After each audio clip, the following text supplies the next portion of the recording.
honestly, I had a young lady one Sunday.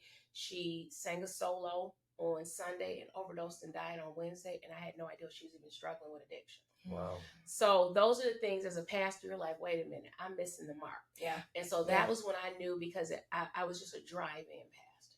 Yeah. I knew I needed to come, immerse myself in the community, really be like Jesus and dwell among the people. And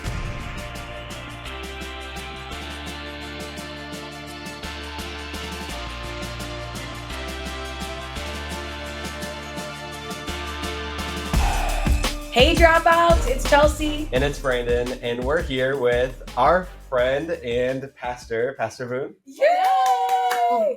So, just a little introduction for Pastor Boone. She is my boss. So I'm gonna exit. No, just kidding. She is my boss, but she is an incredible human. She was USA Humankind Person of the Year. She's been Michigander of the Year. If you walk in her office, you'll see accolades and awards all over the walls.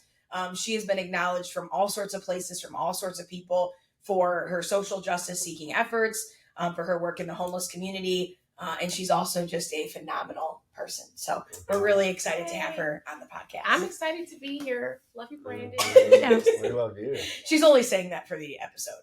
Whatever. She'll probably say worse to me. No, I'm just kidding. Yeah. But I know we never like to just skip over just the casualties of getting to know people and saying hi and being casual with our guests. But Pastor Boone's time is so short because of her schedule and what's kind of going on right outside of the walls of where we're at. So I do kind of wonder if we can just dive in with getting to know you always a little dive bit. in. I do. We have to because of time, That's true. Which all of our other guests had way more time than they said. That's been so weird. We maybe scheduled 30 minutes and we were there for an hour. It was crazy. But anyways. I will act busy then. Oh, hey. So set a timer. So, Pastor Boone, I kind of wonder if you have spent, is it 10 years at Oaks doing what you've done? I started Oaks 11 years ago. 11 years ago. Mm-hmm. If you didn't do this, what would you want to do? That's so good. Or if you weren't a pastor, if you weren't, or if you didn't know about homelessness. Let's say, that's a better question. That wasn't anything you even knew about. What would you do? So in my next life, I want to just be a housewife. I'm gonna learn how to cook. Make sure you talk loud. Whatever. You're whispering. I'm gonna learn how to cook, and I'm gonna be a housewife in my next life. Thank you very good. much. That's me too. I'm gonna go. I'm gonna walk my dogs. I'm gonna go to dog parks. Dude, what a life! And we could just avoid everything. Yeah. People be on the corner. We'd be like, me with my dog. Actually, we could live in neighborhoods where people wouldn't be on the corner. Right, exactly. That's what I'm saying. And I'm going to make videos with my dogs, about my dogs. And then you know what else I'm going to do? I'm going to take my refrigerator and I'm going to organize Oh, it. yeah. Oh, yeah. Dude, with all the containers? Me too. And I'm going to read books all the time. I'm going to just sit I and do read. read. Yeah. I somehow read a lot, but it's audio because we're always driving and moving. But yeah. So that's what I would be doing if I was not doing this. And if you didn't know about homelessness, but unfortunately, you do know about homelessness. Yeah. Unfortunately. Yeah. I always say this, there are some things you can't unsee. Literally. And so once you see it, once your eyes have been open, once you know, you can't go back to just business as usual. Yeah. Yeah. So yeah. But you are you're like an OG of being a religious dropout before we even were aware of religious dropout. See, you don't understand because I got a little bit of time on you guys. It's true. Yeah, you look so young, so it's hard to remember. So that's what I'm saying. So OG for me is I would like to see Britton's dance moves too. Pastor's husband is he's really something. He's a force to be reckoned with. But what I was saying about being an OG besides the dance moves was you were a dropout really when we were a baby in ministry. We were babies stepping into ministry, and you were dropping out of a career in ministry. You have 2 master's degrees. You spent years ministering before you dropped out of that. What did that look like? Absolutely. So I was a Methodist pastor, and I had been a Methodist youth pastor before that, and I had just been working in nonprofits and in ministry. So for 10 years prior to starting Oaks. And so what the Methodist Church does is they send you. I mean, I'm sure the Nazareth. Yeah, they do open pastor and stuff. Right. Yeah. So they send you where they want you to go. And they sent me to Monroe. What a blessing. Yes, it was a blessing. But I always say this because the year before they sent me down here, I was finishing up my second master's, and I had took a internship here in Monroe. I was here for 3 days, and I'm like, the Lord ain't called me to this town, not this town. And I quit, right? I'd be like that. And went back to Detroit because I'm like, oh, Lord, no, I'm not driving down here, Lord, for $10 an hour, $12 an hour for this internship. I can find another place where I can do meaningful work for this master's. And so I quit. A year later, the Methodist Church sent me to Monroe. So it was like Jonah with the whale. The Lord was spitting me out here. And then I pastored here 3 years, and then they wanted to move me. But I knew God had called me to this community. So I walked away from the denomination. And you guys know, when you walk away from the denomination that you've been in your whole life, that all your friends have been in, been ordained, it's like you got that scarlet letter. You know what I mean? Like you're excommunicated. Like, you don't, nobody talks. Like you're a dropout. Oh, yeah. Like you're a dropout. Like you are just no longer part of the cool kids. Literally. Right. And so you feel so very disconnected. Like I said, your friends are like, they're your friends, but hey, you're not part of us anymore. Seriously, and and so it's definitely different, but God had given me a vision, and I knew what he called me to do. And so what they were asking me to do just didn't line up with what God was calling me to do. And so I'm like, listen, I can either have the approval of man or approval of God, and I want the approval of God. And so me stepping out, best thing that ever happened to me. And I've seen the hand of God, and this ministry has grown and blossomed. And, so I'm glad to be a dropout. But but the crazy thing about you dropping out of the Methodist Church is you dropped in to plant here, another church. Right. And so your plant, though, looked so different because your intention was a church. But it changed dramatically almost immediately upon actually spending time here. So what did that look like? Like, what is Oaks? Like, what happened? Like, I guess. Well, so the one thing about this community, and this is even why I decided to stay after my 3 years, is because Monroe was the heroin capital of Michigan at that point. Just a lot of drugs, a lot of poverty. These rural towns are really, really rough because they don't have connections, and they don't get like the urban dollars, but they have all the urban problems. Well, and we're right in between. Toledo and Detroit. So we've got all the issues. But none of the support, and people don't want to admit we have these problems. And so it's crazy. And so being here, I'm just seeing this stuff. And, honestly, I had a young lady one Sunday, she sang a solo on Sunday and overdosed and died on Wednesday. And I had no idea she was even struggling with addiction. Wow. So those are the things as a pastor, you're like, wait a minute, I'm missing the mark. And so that was when I knew, because I was just a drive-in pastor. I knew I needed to come, immerse myself in the community, really be like Jesus and dwell among the people. And so that was kind of the first step. So my husband and I, we bought a condo down here in Monroe, and we were just here. He took a huge pay cut at the time. He had been a commercial garbage man for I'm close to 20 years at that time.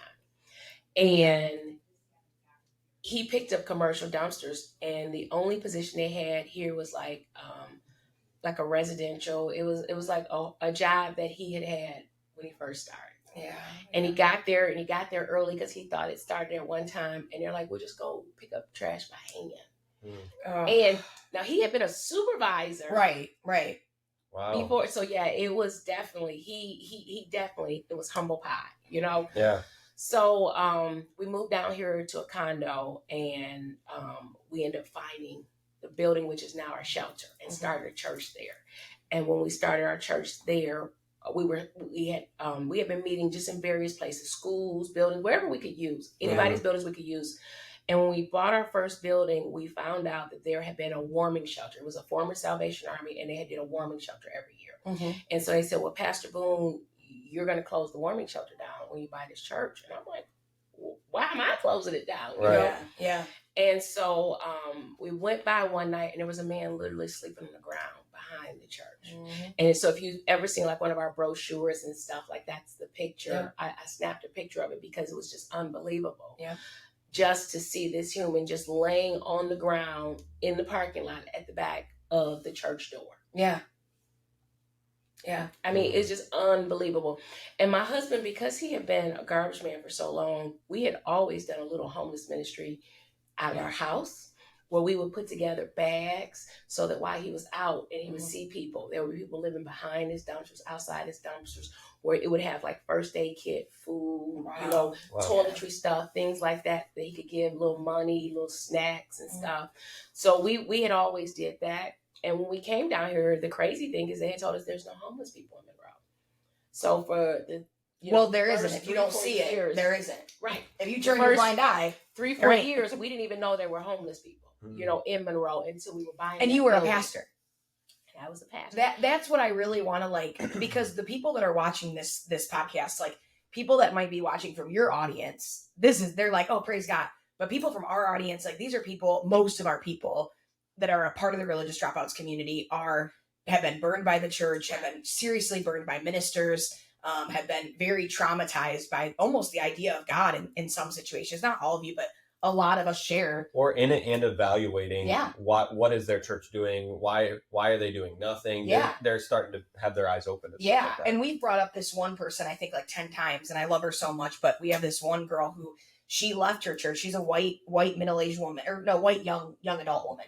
And she left one of the biggest churches on our old denomination because she asked to do a Be the Bridge study for anti-racism. They said no.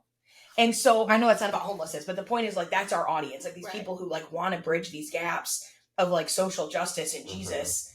And the church is like, that's not our job. Well, and I can tell you with the denomination I was in, like, there was no outreach. It was not about outreach. It was about, you had assessments and church fees and things you had to do. Literally. And going to conferences all the time and all that. It was not about the community. Yeah. It was not. And so this is not exclusive to the white church. It's the black church too. I mean, you know what I mean? Yeah. We go to church, but we aren't the church. We aren't being the church. We aren't being the hands and the feet. We aren't doing the work. How did you turn that, like when you knew you were going to take on the warming shelter, you saw the homeless man, you knew you guys had to keep that work. What did you think the church was going to look like? Because I don't even remember knowing you were even a church. Like when I came down here from the beginning, I just didn't even know you were a church. Right. Literally. Like just like a community organization. So what our church looked like is, we just had this small handful of people who had started this church plant with me. And when I told them we're going to bring in the homeless people, they're looking at me mortified. They're like, we don't want those dirty people in our church. And I'm like, no, this is what the Lord has called us to do. And so they were not happy. And they were not happy that we had these people sleeping in the church. And then they were not happy they had to share the pews with these people.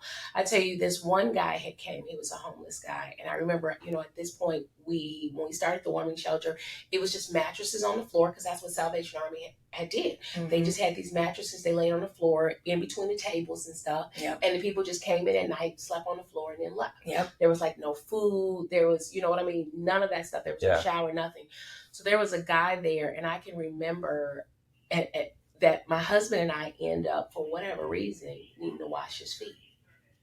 Needing, I don't know, frozen soap, whatever. Something, we got to, some reason we got this man's feet in a bucket. Which isn't the last time that you guys have done that. No. It's not the first time. Right. Not first or last. Or last. We got this man's foot in a bucket. And he had this accent, and he really didn't speak great English, and I'm trying to figure out his name. And he tells me his last name. He's like Ragu or something like that. And I'm like, okay, but what's your first name? And he said Emmanuel.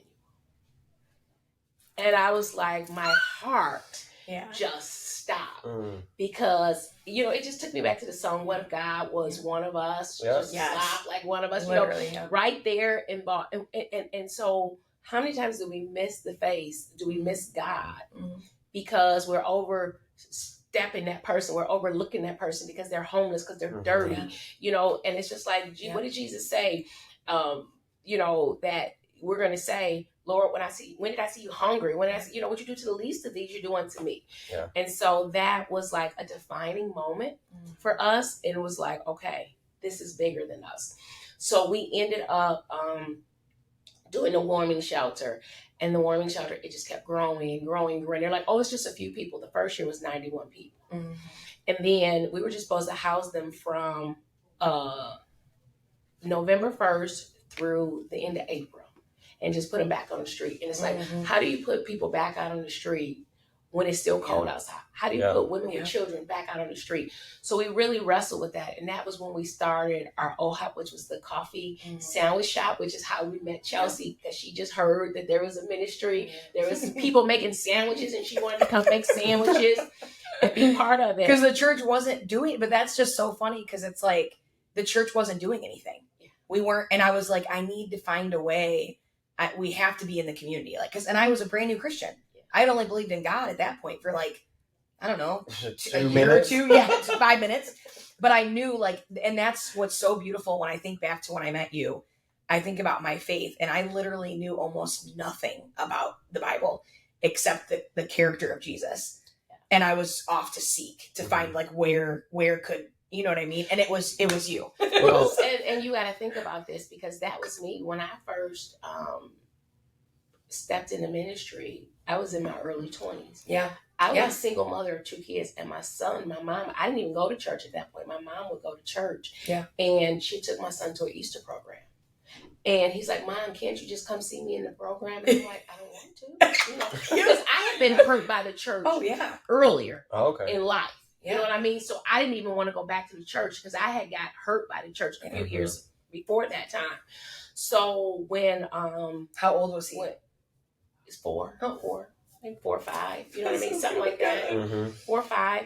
So I went, and he was part of this little Easter production, and I just knew the Lord was speaking to me. Yeah. And that was it. Once you hear the voice of God, once you know that God is real, and you're on fire, it's so hard when you're in a church that tells you how it should look, right? And that because you're on fire, you're ready. You're like the disciples. You're ready to pick up your cross and follow Jesus. You're ready to do something, and the church is like, simmer down. You gotta take this, gotta take this class, you gotta do this, and it's like they almost do everything they can to extinguish your fire. That reminds me of what we just talked with Gary, which, we just had a conversation with one of our guys who, he does everything. I feel like he's at the shelter, he's at the grocery store, he does all sorts of things for Oaks. But he, I won't tell his whole story, but he, was a guy who battled addiction and lost his family. And I mean, he came here horrible for community service and found the Lord and a job and a calling and everything else. Yeah. And he's amazing. I mean, incredible man. But that's what he said. He's like, I kind of feel this, we're like a call, he knew, but he right away was talking about classes, and me and Heather were both like, yeah, there's an education piece to it, but go chase what God's telling you to do, don't let sit that. At the feet of Jesus. Yeah. Sit at the feet of Jesus so that you don't, because I did that. I mean, I wouldn't have 2 masters. I can tell you that right now, if the denomination didn't have guidelines on what you needed to do. To be a minister and to follow the Lord. And I have no regrets, but I know that, I mean, because you need permission to share the gospel. That's right. And it's rough. Yeah. It's very rough. So, but it's weird having 2 bosses in that way. It's very, very weird. Yeah. Because Jesus empowers you to go forward. I wouldn't, and then the church giving you all the breaks and hold on now. Don't you be telling people about Jesus. It's like when mom wait a minute, did you take a class for that first? It's like when mom and dad, the whole thing about kids asking mom to do something, and mom's like, yes, you can. And then dad's like, no, or vice versa. Yeah, it's probably more so the other way. But and that's how it was. So, but you're dropping out again. And I kind of want to fast forward. I know they don't know a lot about Oaks, but I knew. I was like, Brandon, I know we've been talking about, but go ahead and read. Well, in summary, after the warming shelter, you had the cafe. After the warming shelter, we had the cafe. And then you did 18 other things. What's the rapid fire of what else you've done? So my husband and I, we sold the condo and we moved into the homeless shelter with the people. So you talk about really dwelling among the people. Yeah. And we didn't have a shower, like I said, at that point. And I would go to the YMCA, pretend to work out, so I could take a shower, and then this guilt fell over me, oh, you can. They can't do that, but they can't do that. Yeah. So I mean, it's just the Lord was just really opening my eyes and just really moving me with compassion. Yeah. That's all I can say, and really having me fall in love with the people in the community, and really understand their needs. And so somewhere along the line, they became part of who I am, and I became part of who they are, and this ministry morphed into so much more. Yeah. There was a closed down Catholic church, which was just, a few feet away from us, a couple hundred feet. And so we were able to purchase that building through this Miracle on 2nd Street campaign. People thought I was crazy. I asked 1,000 people on my Facebook page to give $300. I said, listen, they want $850,000 for this ministry. No way I'm giving them that. So I'm like, listen, get an appraisal. They got an appraisal, came back at $550. I said, okay, if the appraisal is $550, God took off $300 off that, he can take off another $300. So I offered them $250. They said, we'll never do it. I said, okay, we'll see. We moved into the church. We started this campaign, and eventually they said, okay, we'll do it, but it has to be a cash offer. And my little campaign where I was crazy, people thought I was crazy. I literally said you were crazy. Like I said, right. No. The first day we started this campaign, I put it on Facebook. I had a little older lady show up with a check for $300, and I was waiting my turn to take a shower at the shelter because we had got a shower by the end. But I couldn't, I wasn't more important than any of the homeless people because they had jobs and stuff too. So I was waiting my turn to take a shower, and this lady walks in and hands me a check for $300, and I'm like, "Oh, this is great! You saw my video and my post last night on Facebook." She said, "No, I don't have a computer. God just walked up and told me to bring you $300." And it was like this specific amount of $300. So we raised $328,000 in a few months. We were able to buy all of these other properties, the new church building, expand the shelter, and then it's just morphed into that, the free clinic, the clothes closet, all of the daycare. Well, then we got the daycare, and we won a contest to get that, and then COVID hit, and our food, our where we are is a food desert.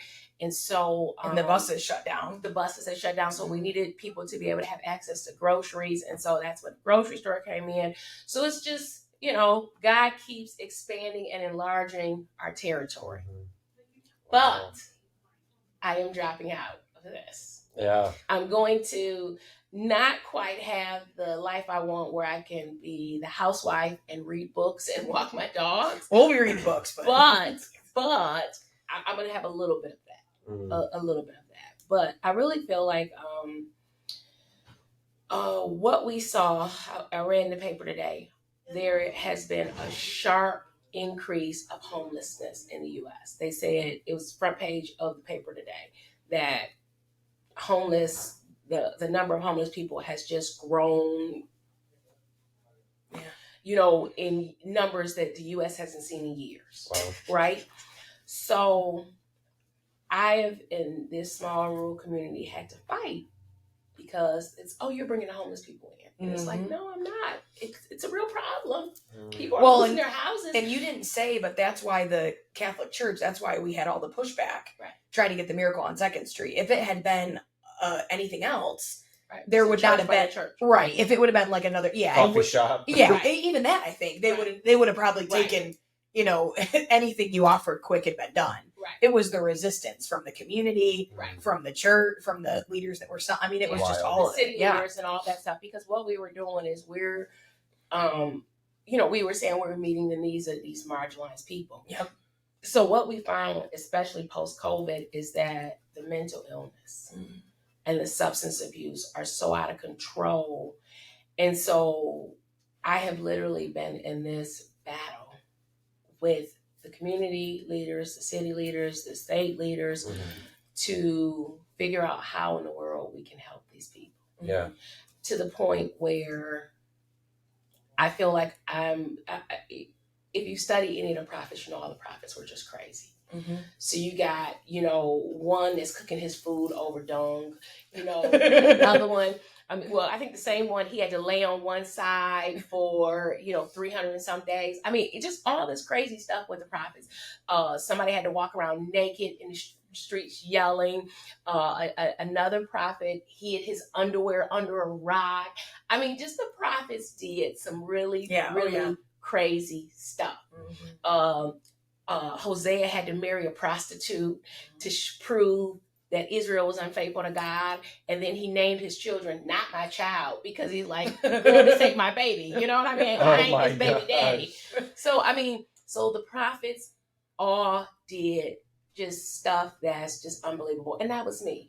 I was literally like John the Baptist in the wilderness screaming. Literally. We have a problem. Homeless people. Yeah. We have a problem with mental illness. And you all were right there with me at these meetings. We'd have 60, 70 people at a meeting. Yeah. And nobody's listening and they don't care. Yeah. I loved it when Brandon was like, you know, as a privileged white man, I'm going to just give my time to this other woman. Because you know what? Because you only get 3 minutes to talk in these meetings. Yeah. You know what I mean? You don't. And that's where I got to the point where, like Jonah, God has sent me here with a specific message. And that's what Jonah did. He gave this specific message to the Ninevites. That's right. But then he was mad because he's like, they're not really changing. Yeah. So we're able to do all this fun and hip stuff. And we got people engaged in the community with this miracle and secretary. Yeah. But their hearts weren't really changing. Yeah. So I can see why Jonah got mad and went and sat under his tree with an attitude, you know. But this is what the Lord said to me as I went to these last couple meetings, getting the police called on me, getting arrested, all this stuff for trying to fight for people. Yeah.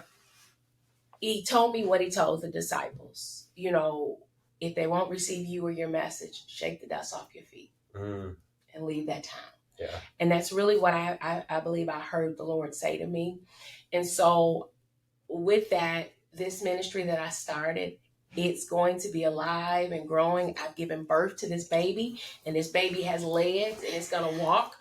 But I know that I have more advocating I need to do on a bigger level. Yeah. I know that this story needs to be told in other places. I know that, you know, this is not the only rural community where we're facing, you know, just racial disparity as far as mental health care and substance abuse, where we're just seeing people who are struggling and nobody's listening. Yeah. I was on the phone. I email. I mean, I'm a little bit of a mess. I haven't really dealt with any of the emotions. I'm an Enneagram 7 if you're an Enneagram person. So I don't deal with anything that's negative ever. But I haven't really dealt with any of the reality of really knowing anything about homelessness or the people that have become, like Pastor said, they're a part of, I could never ever be different. I could never ever unsee. I could Chelsea's never like up all night with these people, and she'll It's text me, awful. Pastor, there's a person, and I'm like, girl, last Christmas I'm thinking about you, and remember, it's man, he was so mentally ill, and I mean, his he's Wendy's like, cup froze. he's at Wendy's like screaming and crying and cussing everybody out, and we're all like, okay, we're not dealing with this. And Chelsea's like, but I'm on the phone with him, Pastor, you gotta go help him. And I'm like, but you can't unsee. You can't. But I just haven't dealt with the reality of thinking of what this would be like without you. Because when I look around in this ministry, and we have the best people in the whole world at this organization. I've never been anywhere meeting the people that you'll meet at Oaks. And Brandon, you probably would even say that after spending time here. But there's a certain level of compassion and empathy that I have never been able to ever see another individual have. And I feel like I have some of that, but I feel like no one can ever understand how I feel. No one can ever understand, but Heather has always understood. And I've really not even wrestled with the thought of coming into this building or being a part of these people and not having her in that same space. And so when she was talking about getting the dust off her feet, it was just like, it was very triggering for me of thinking about those emotions. But I was going to say, I email Governor Whitmer's office like every other day. I just, every other day I send a little, and it asks, like when you email the governor, if you don't do that, it asks, are you emailing like because there's an issue, or are you emailing like just to say something? And I switch it up. Like I always so lately I've been doing there's an issue, like there's something wrong. Chelsea's logging like IT requests to be like, hey, Oaks needs help. Listen, but you don't understand. Like I had sent hundreds and hundreds of emails. To advocacy groups. I'm still waiting on the ACLU to get back with me. Like I have sent so many with pages. When I tell you, I have pointed pages. So many documents. It's unbelievable. And I can't get anybody to care. They're like, oh, well, the system's just broken. And I'm like, okay, but we need to do something about it. I'm not a person who can see a problem and not Yeah. Yeah. Like, I gotta do something. Right. Yeah. And so it's very, very frustrating that it's nothing we can do. But Chelsea, even when I leave, I'm not gonna leave you. I know, but it's gonna be different. But I was gonna say they emailed me back finally, remember, a couple weeks ago, and the guy said, I want to set up a meeting, So I met with this guy, and he says to me, there really is. He said, trust me, I can hear your heart, because I was starting to cry on the phone a little bit, just trying to explain to him like how bad, and he said, I can hear your heart, and there really is no homeless anything in Lansing. Like, there is no. You're right. We don't have anything. And it's the one project we haven't really tackled yet because it's so huge. And then he said something to me. He said, we even tried trailers. I guess there's a really big park in Lansing, like a really famous, or their main. Yeah, like Riverside Park, Yeah. I think, in Lansing. And he said they tried, they put like homeless, not homeless, but like heated trailers all around the park a couple of years ago. In an effort to reduce, almost like mini warming shelters, kind of. And he said they had to remove them because the complaints were so bad from the people in the town about their kids being exposed to homeless people and it was them walking. And then recently, they wanted to have like a Christmas market where all these people can buy these little like trinkets and get their hot cocoa, and they made stalls in this park. And part of luckily, there were enough people in Lansing that said, like, hey, a lot of homeless people use that park, so you making it a thing pushes them out for the season that they might have been in there. So luckily, there was this little uproar, but there's still a Christmas market, so... Yeah. But it was just like that reminder of like... They are the invisibles. Yeah. You know what I mean? They are really the invisibles. And so God has... put them on my heart. He's moved me with compassion, and I'm just like, I can't let it go. You know what I mean? I can't, so I gotta go and be a pit bull in other places, or bull in the china shop, as I've started. My grandma used to always call me that. Always call me that. Yeah, I'm you like, are. I'm fine. As I got older, I'm like, yeah, sure. I get it. You know what I mean? I'm not that fancy. Forced to be reckoned with. You're gonna come That's in. A great way to put it. Yeah. I mean, you are a tornado. Somebody said this to me. They said, your problem. I'm like, what? They're like, you're a shark in a fishbowl, dude. Yeah. So you're doing too much. Yeah. So but I'm excited, and at the end of the day, I know that I'm leaving this with great people. I know that it will continue, and that God is in charge. God's in charge. God's got this. This was just something He had me give birth, as we women would give birth to something, and we keep it moving.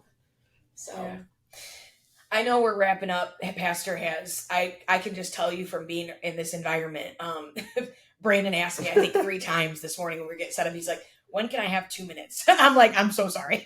Well, and I knew that even booking on a Monday, I'm like, that is the biggest, the worst day at the shelter. At the shelter. But most pastors have Monday off. Right, that's what I said. At least she takes the morning off because listen, it just takes me a long time. Do you see this? It takes a lot to get this together, okay? I mean, I have to, really get myself together. But well, we admire you so much, but I'll speak for myself. I admire you so much. I can't fathom the posture you have to put yourself in the shoes of the least of these, and then actually be about it. I've been to the shelter in Oaks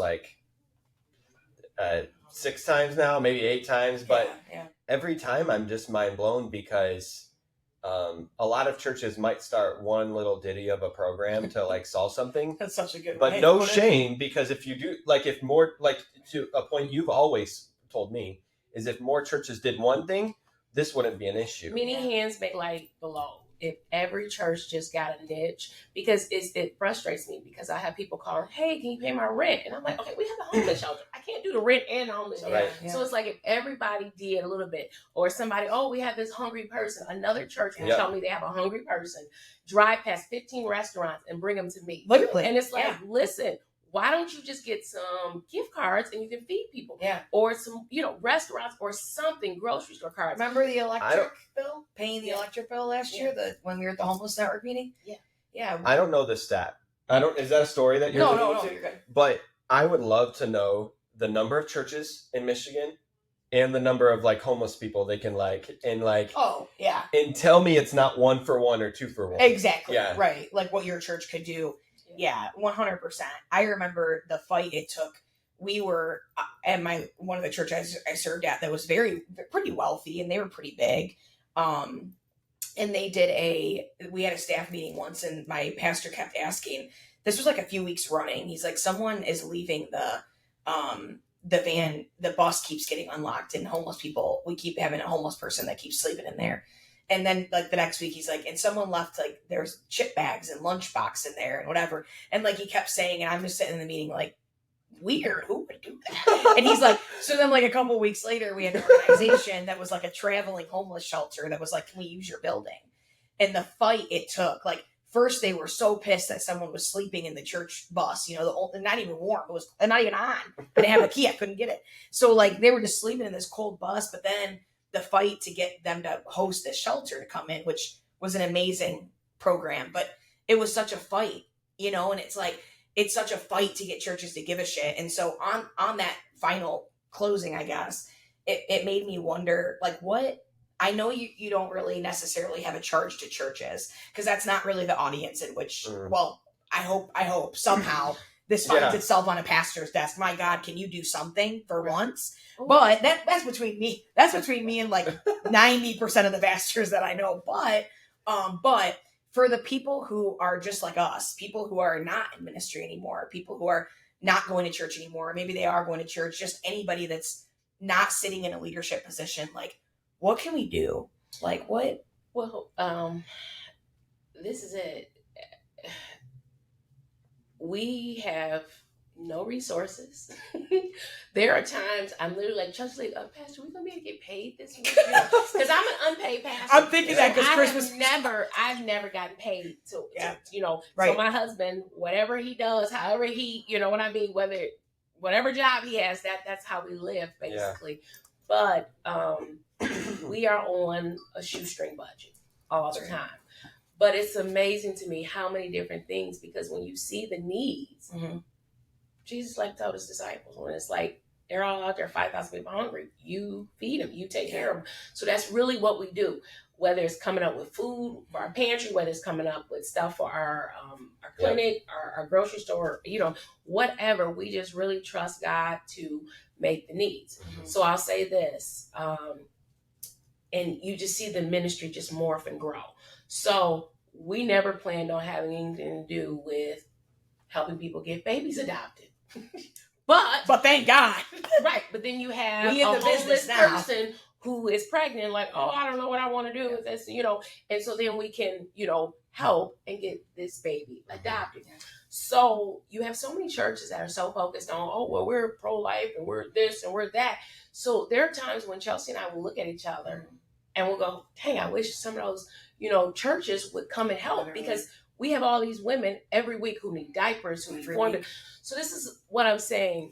Look around, and whatever the niche is, whatever the need is, churches need to fill it. Yeah. If, churches that, are very, very strong and pro-life, which we're all pro-life. Yeah, I'm pro-life from the womb to the tomb. Absolutely. Get some diapers together. Yeah. Get some food together. Every single church, if everybody did their little part, it would be amazing. And like I said, we have never been a rich church. We've never had the resources, but God always provides. Yeah. Yep. We can be feeding people, running out of bread, and I promise you, a bread truck. That's right. Will back up with bread every time. Almost every time. It just happens. The need. God just shows up and shows out. And so if you will just do the work, I promise you, to whatever churches, whatever, just individuals, because it's just about individuals making a difference. God will meet you there, and He'll make the miracles happen. Yeah, so that's right. Well, ways you can give to Oaks, I'll say it. It's always been in our link in our bio, so you guys can click there. You can also follow, is it Oaks Village or Oaks of Righteousness on social it's media? Righteousness is a church, / Oaks Village, But I do Facebook, know, it's Oaks of Righteousness / Oaks Village, so you can find it on if you keep up with Chelsea there, she'll often be like the voice behind the, hey, our pantry's low. Right. So that's a good way. And people can even like buy off Amazon. Yep, we have off Amazon your wish list. Absolutely. Because like with our pantry, and Chelsea, you should have had this up and ready. We have this Dude, cool I can't put it up any. Oh, my phone's the camera. Oh yeah, That was a good Sorry. excuse. Yeah. My Well, other we got excuse cool was apps. it came off the thing. Well, we got this cool app. This group came in to help us because they're like, oh, how many people you feed? We're like, oh, I think about 35 people today. We were just guessing. Let's help you to get more specific. And really, it wasn't even the company. It was like this guy calling me, and I was like, bro, we need it so bad. And then it was me making sure the rest of the team understood how important it was that we had these numbers. Wow. And that came together, and it's been, even for our grants, I can't even tell you. I think we would have gotten a lot of the grants either way, but I think it makes a humongous difference. Wow. So is that from where? This is the year. This is a double Okay. for year. So for this year, and we didn't start doing this until about the second week of January last year. So in this full, almost a year, we've served just shy of 20,000 people. 20,000 Wow. people That's nuts. out of our food pantry, which keep in mind gets, I think got one grant this year, that State Farm or whatever. It was like what, $3,500? Like, listen, it was Farm Bureau. Oh, Farm Bureau. I'm sorry. Farm Bureau. And then we also had a lot of farmers who donate meat and stuff. But we do, yes. But otherwise, like besides like some support from Myers Farms, is amazing. Yeah. Yep, and like this tiny grant, just families. Exactly. Just show up. Exactly. Kids show up. Yep. You know, Like there's a teen girl that will Ava. buy Ava, PB&J. yeah. Olivia. Yeah. Ava and Olivia. Brandon are and two Jackie amazing- send groceries. all kind of people. Literally, like I But mean, our pantry, 20,000 people this year. Yep. Think about that. Yeah. And so that's So what no I'm saying. homelessness in Monroe. No homelessness, no hungry people. But that's what I'm saying. Like, we started off, and this is how Chelsea got to us. We were just feeding people peanut butter and jelly sandwiches, bologna sandwiches, because when we had to let them out in April, the end of April, we're like, to make sure they have hungry. lunch. Yeah. We want to make sure they have something to eat. And you just came here because you were making some sandwiches, to drop off some sandwiches. Unfortunately, never left, man. But I'm just saying, for those who, especially like those people who are religious dropouts, who are like, oh, I don't know what to do. Yes, you do. God has put a calling on your life. That's right. You know that God is stirring something up in you. He's stirring up those gifts. Find some way to give. Find some way to serve. Find some way to be the hands and the feet of Christ. Yeah, amen. So good. Thank you for joining us today. No problem. Thank you for having me. We love you, dropouts. Love you guys. Bye. Thanks for listening to this week's episode of the Religious Dropouts podcast. Take a moment to relax your shoulders, unclench your jaw, and take a deep inhale. As you exhale, focus on releasing any remaining tension in your physical body. We're so glad that you are here with us today for this conversation. We hope you are able to laugh, to unpack some of your past experiences and trauma, and that you are able to find some hope to look forward to the future. We'd love for you to connect with us on social media and at our new website, religiousdropouts.com. And as always, we would love for you to share this podcast with a friend or anyone you know who might need to understand how good it feels to be a dropout. You are so loved. Have a great week.